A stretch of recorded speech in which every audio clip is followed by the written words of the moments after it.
I have a pair, and everybody else just seems to have a f***ing pair. Oh yeah, back at the Kay Boulay Poker Room for some more 1-2 no-limit hold'em action. And look at this production quality, all to show off these action-packed hands. Which would mean sevens are really no good. I guess so, yeah. Is that true? Sevens worse than tens? I'm Kyle. Come join me as I dive into the ups and downs, the wins, the losses, and everything in between. From poker tips and strategies to behind-the-scenes looks at my life, there's a lot to explore. So hit that subscribe button, like the video, and ring the bell for notifications. Let's stack those chips together and enjoy the ride. This is Kay Boulay Poker. Wow, you could have 3 different angles of you playing a hand like shit and then dumping all your chips on the table. Yeah, man! Okay, let's get right into the action early in the game while people still trickle in. We're in the big blind here with pocket nines, and those gorgeous faces across from me are YouTube vlogger Dookie Betts and his friend Taliana, who he assured me is very good, very scary, and very aggressive. And already a few hands in, she lives up to our expectations with a very strict raise or fold pre-flop strategy. There's no limping from her. So she bumps it up to $10 from the small blind, and after folds all around to us, I decide to 3-bet to $30 because her range is probably pretty wide here, being as aggressive as she is. She ends up putting in the call, but she blames it on tilt, but with the happiest of smiles. On tilt. I'm super angry. We go to a flop of deuce, king, queen, rainbow, and she checks out of position. I check back to a 4 of clubs turn, and when this aggressive player checks back, I decide to take a stab and see where I am. $40 to see a river. What are you looking for? Oh. Her quads are now possible with the queen of spades on the river, and when she checks her last potential spot for value, I decide to give up, not thinking I could get her off any king X hands, or just in case she was actually telling the truth and was extremely passive playing quads, I decide to just flip my showdown value, and we're good. A few hands later, we're in the cutoff with pocket sevens and raise it up to $15 with a $5 straddle out there. Quick call from the button and over to Dookie, who 3-bets to $70. I have a pair, and everybody else just seems to have a f***ing pair. Now I say that because the past few hands were so passive, I don't think a flop was seen for like 10 minutes, so of course, when I have a playable hand, so does everybody else. But I call with my mid pair and the button folds. My pair's pretty good. It's not nines, because then I would have 5. And that's about as much math as I do in my head while playing, unfortunately. Out of position, Dookie decides to keep the aggression with a $75 continuation bet. Now this bugs me. You don't have a 9. There isn't a single 9 in your 3-bet range unless you had 2 in your hand, which is physically impossible unless I'm running a rigged-ass crooked game, which I'm not this time around. Which means he's representing the top of his range. Aces, kings, queens, jacks are all good here. However, wouldn't he just check with an overpair? There isn't much he'd be afraid of with an overpair, so why not just let me see another card? I've only played with Dookie twice at this point, and I'm not too familiar with his playing style, but from watching his vlogs, he does stay pretty polarized with his plays. So I'm in the tank, and then we do some talking. Which would mean sevens are really no good. I guess so, yeah. I tank a little more, but decide to pick a better spot and put him on an overpair. When he shows me the bad news, the rest of the table decides to put their 2 cents in. Nice play. He didn't even have to. Oh my god, can you believe it? I can. Do you believe that? I thought I was really thinking about f***ing shoving, but then I chickened out. Oh, jeez. He clearly didn't have it. You're a dildo.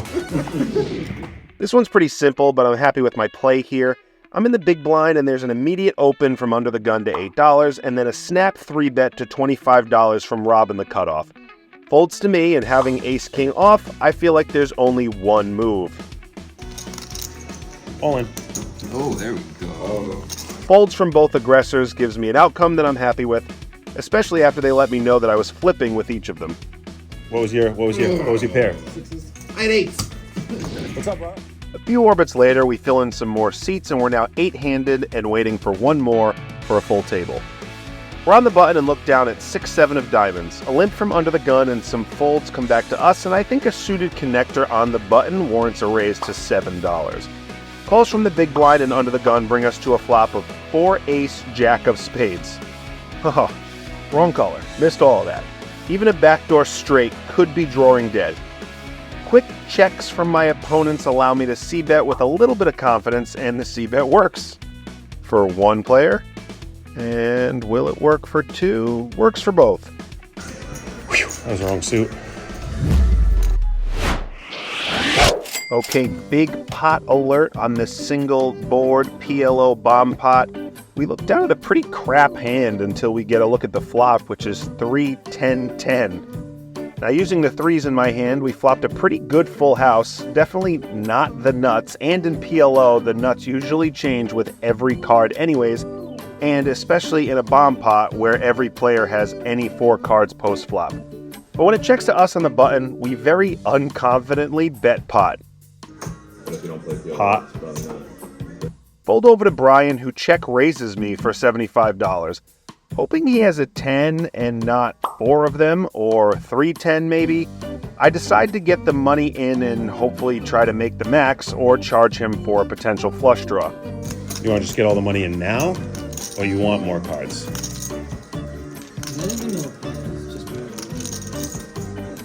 I shove and it puts him in the tank, which confirms to me that I have the best hand at this point.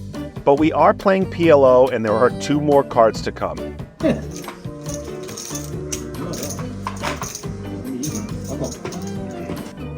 After a few minutes, he does call, and he shows 3 of a kind 10s, but he has many outs and somehow misses all of them. We scoop this nice bomb pot and double up from Brian, who pretty much just sat down, the poor guy. We're now 9-handed, and I look down at my least favorite hand from under the gun with a $5 straddle.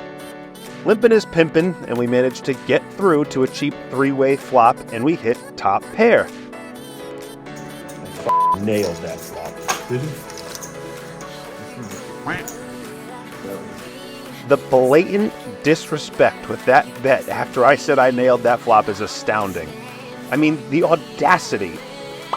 A check from the cutoff and a discourteous lead from the straddle of $7.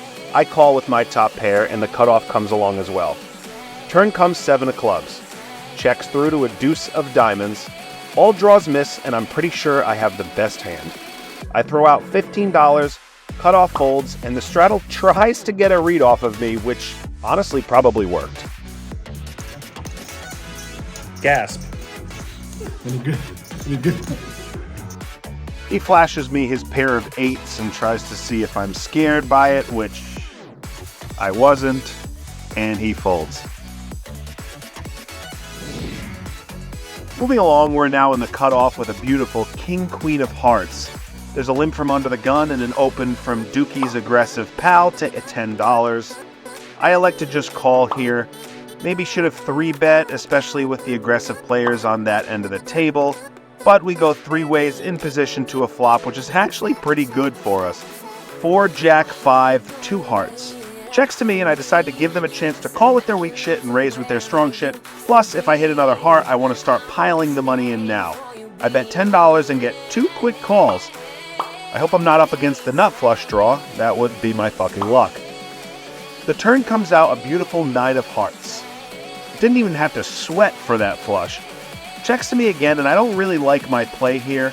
Looking back, I should have protected my check back range, but I think at the time I thought if I was aggressive for 2 consecutive streets, it may look bluffy, but I guess not, because I get 2 pretty quick folds and make the minimum here.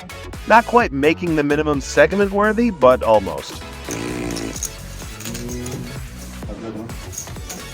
So making the minimum right there.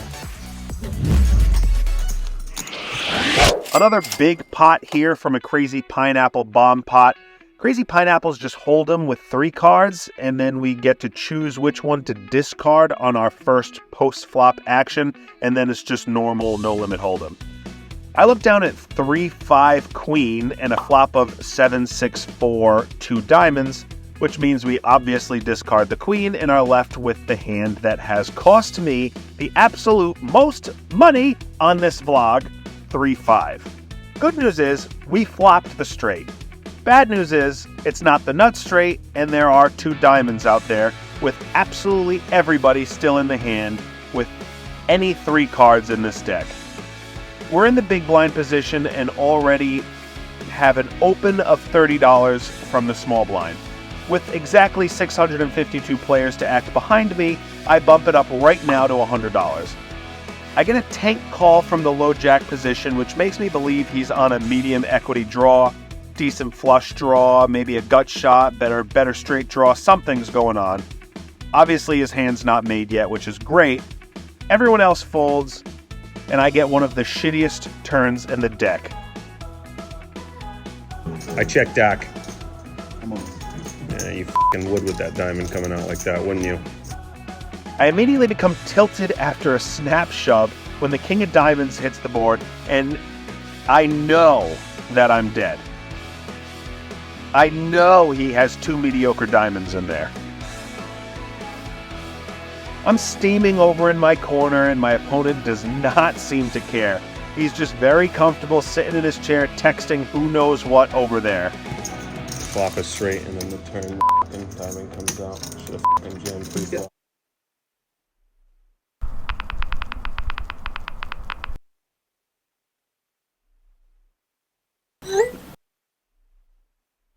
So with my reads and being a good player, I decide to lay my straight down. Oh wait, nope.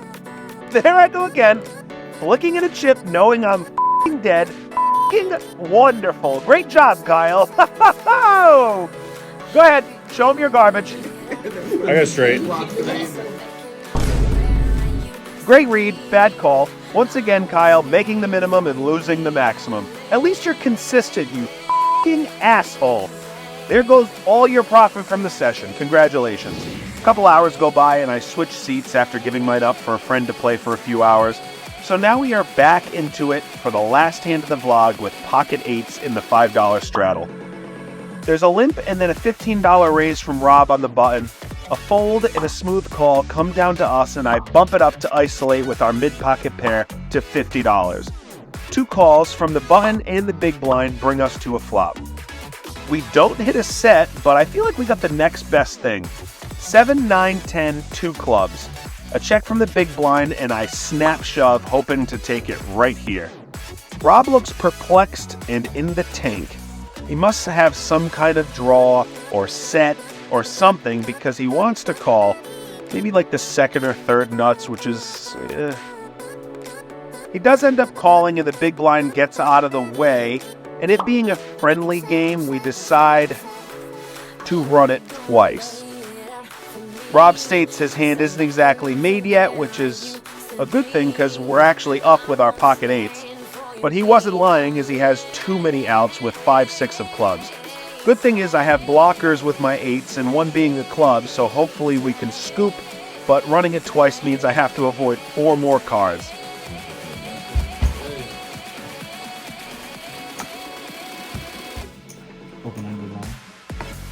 First one's me. Second one's me. Again, too many outs. You have too many outs. By some fucking miracle, I do. Even after turning an open ender on the first board, he misses the straight and the flush, and then misses all again on a matching second board. Unreal. But we end this session on a high note. And that's gonna do it. That last hand brought me back to even, actually a $25 profit, which I'm more than happy with after the ups and downs with these hands. So if you'd like, please like the video, subscribe, hit the bell notification. I'm gonna keep coming out with like these better production qualities, more angles. Like my stuff on Instagram. I tend to post some funny stuff on there sometimes. And stick around my channel, watch some more videos. I'll have some videos you can click around with on your screen right now. And also check out Dookie Bets and his channel. He's got quite the following as well, and puts out some great content. And be on the lookout, because Dookie and I are planning something big for some vloggers in our area to bump up the content. So thanks. See you on the next one.